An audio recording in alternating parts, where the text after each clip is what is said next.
Welcome back to the channel. My name is Brad and SuperCoach Pro. Today's video, we are doing the team preview going into the practice matches. Watched a few games over the weekend, gathered some more information, and I just thought I'd do a quick update. So starting off in that back line, we're still strong on Stewart. I don't think I'll really change my mind about him this year unless there's some rookies that come through late. D2 has to be for now. I think he will play well in the defense or midfield. Looks to be tearing it up apparently. And I'm willing to risk, one in each line per se of injury risk. And Yo is that. Goda, he played all right on the weekends. He got some looks at it in the back line. Turned it over a couple of times, but I think he'll get some game time under Clarko.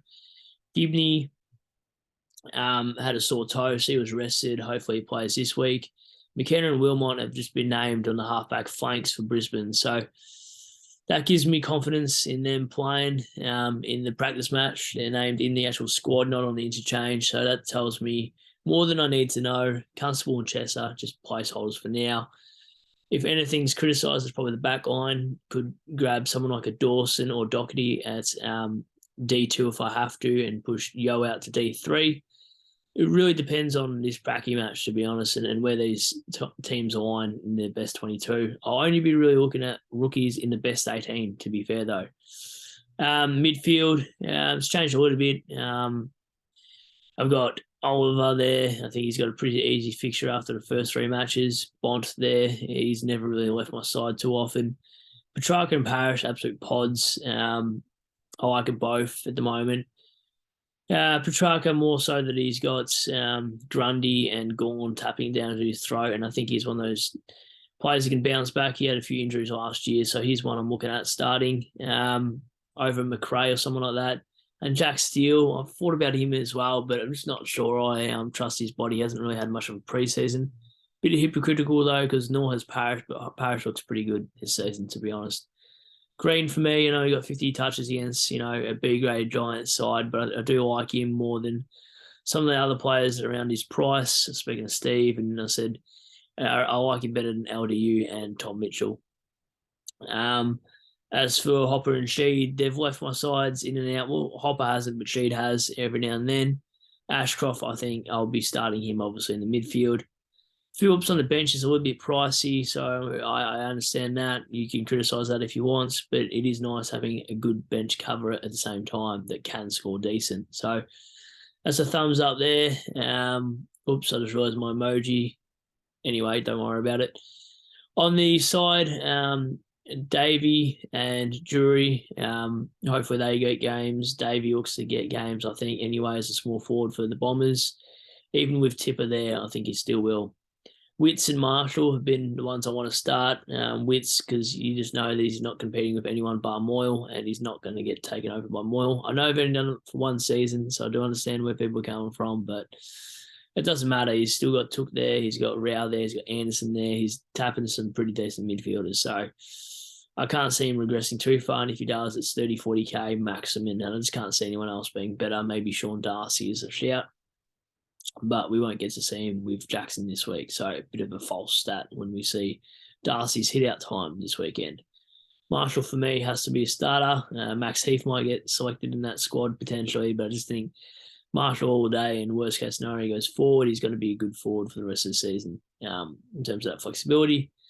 I hate Darcy Cameron as a pick, so I'm not even going to go there. I'd be a hypocrite to choose him this late in the season. Well, this late in the preseason.